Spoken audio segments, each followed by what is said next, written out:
The technology was returned by 30 submarines through a large commando action.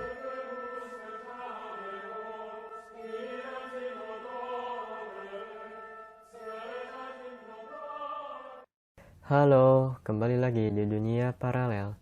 Sekarang kita akan membahas tentang Flat Earth. Nyatanya, para penjelajah membuktikan bahwa bumi ini datar. Menarik bukan untuk dibahas? Mari simak penjelasan berikut. Ekspedisi Antartika oleh Admiral Richard E. Byrd. Tokoh penting dalam penjelajah Antartika adalah Admiral Richard E. Byrd, perwira angkatan laut pemegang Medal of Honor, medali tertinggi di militer USA. Ia tercatat sebagai penerbang pertama yang terbang ke Kutub Utara Arktik dan Kutub Selatan Antartika. Bisa dibilang ia adalah orang pertama yang mengetahui rahasia di balik Antartika. Ia menjelajah Antartika untuk pertama kalinya pada tahun 1928-1930 dengan 2 kapal laut dan 3 pesawat udara.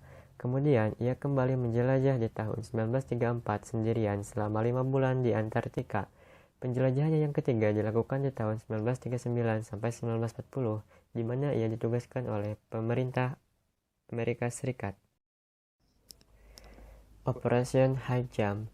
Yang paling fenomenal adalah penjelajahannya yang keempat di tahun 1946-1947, setelah Perang Dunia Kedua yang terkenal dengan nama Operation High Jump.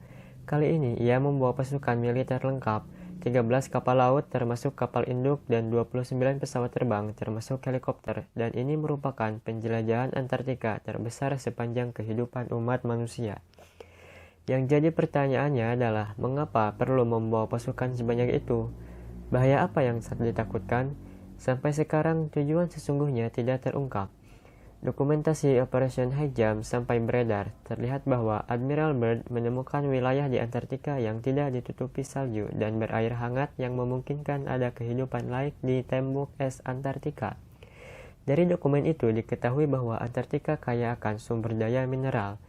Dalam wawancara Admiral Byrd di Harian Chile 1947, ia mengemukakan sesuatu statement yang mengejutkan. Ia mengatakan bahwa Amerika perlu melakukan tindakan defensif terhadap serangan musuh yang datang dari Kutub Selatan. Musuh yang mana? Kenapa dari Kutub Selatan? Misteri ini masih belum terjawab hingga sekarang. Operation Deep Freeze. Ekspedisi kelimanya dilakukan di tahun 1956 sampai 1957. Dikenal dengan nama Operation Deep Freeze untuk membangun 3 pangkalan militer di Antartika. Yang jadi pertanyaannya, jika Antartika kaya akan mineral, kenapa yang dibangun pangkalan militer? Bukan malah mengeksploitasi kekayaan Antartika. Padahal banyak perusahaan yang mengeksploitasi Kutub Utara dan dinginnya Kutub Utara bukanlah menjadi alasan. Sungguh tidak masuk akal, bukan? Apa yang Byrd dan elit global sembunyikan? Dalam wawancara, Byrd juga mengatakan bahwa ada wilayah seluas Amerika Serikat yang belum pernah dilihat oleh orang lain, letaknya di bagian lain Antartika. Dari sini jelas bahwa sekali Byrd tidak bicara dengan menggunakan peta bumi bola, sebab jika melewati Antartika seharusnya akan bertemu benua lain di bagian selatan Khatulistiwa, yakni Amerika Selatan, Afrika Selatan, atau Australia. Byrd bicara dengan menggunakan peta bumi datar. Dari pernyataan dapat disimpulkan bahwa jika kita melewati Kutub Selatan, maka kita akan bertemu dengan dunia lain yang belum pernah kita lihat sebelumnya. Peta itu ditemukan di sebuah kuil Jepang yang dibuat sekitar 1000 tahun lalu. Kita lihat yang bulat di tengah itu adalah peta bumi datar. Lingkaran putih adalah lingkaran tembok es Antartika. Di bagian luarnya ada lusinan benua sebesar benua Amerika. Apakah ini yang dimaksud Byrd? Apakah itu yang dikatakan Byrd sebagai ancaman untuk bumi? Dan jika ada, apa yang mereka lakukan sekarang? Apa rencana mereka untuk bumi kita? Menguasainya atau membantu? Tidak ada yang tahu. Antarctic Treaty. Pada tahun 1957, dimulailah perundingan Antarctic Treaty yang baru ditandatangani 2 tahun kemudian, yakni tahun 1959, di mana Antartika dideklarasikan sebagai daerah terlarang. Awal perlombaan luar angkasa. Di tahun 1957 juga diluncurkan Sputnik yang menurut sejarah merupakan satelit pertama di dunia buatan Rusia. yang akhirnya menjadi pemicu perlombaan antariksa. Setahun kemudian baru didirikanlah NASA oleh Amerika Serikat, dan dari sinilah dimulai cerita perjalanan luar angkasa. Antara lain pendaratan di bulan, bisnis satelit, pengiriman satelit ke Mars dan Jupiter, dan lain-lain. Amerika Serikat dan Soviet membom langit.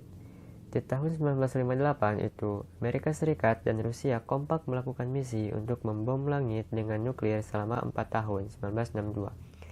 Dengan nama program HANE atau High Altitude Nuclear Explosions.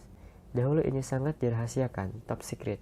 Namun, 50 tahun kemudian, 2012, resep itu telah dibuka untuk umum. Anda bisa melihat secara detail salah satunya di situs Wikipedia, dan hasil di pengumuman itu adalah langit tidak bisa ditembus. Kesimpulannya, ada 3 hal yang menjadi titik berubahnya dunia. 1. Politik. Antarctic Treaty tahun 1959 yang tujuannya adalah menutup Antartika untuk umum. 2. Militer. Bom nuklir langit tahun 1958 hasilnya langit tidak dapat ditembus. 3. Propaganda.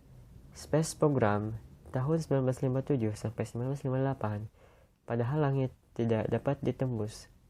Bagaimana pendapat kalian? Tulis di komentar. Jangan lupa dukung channel ini terus dengan klik like, komen, dan subscribe. Sampai jumpa.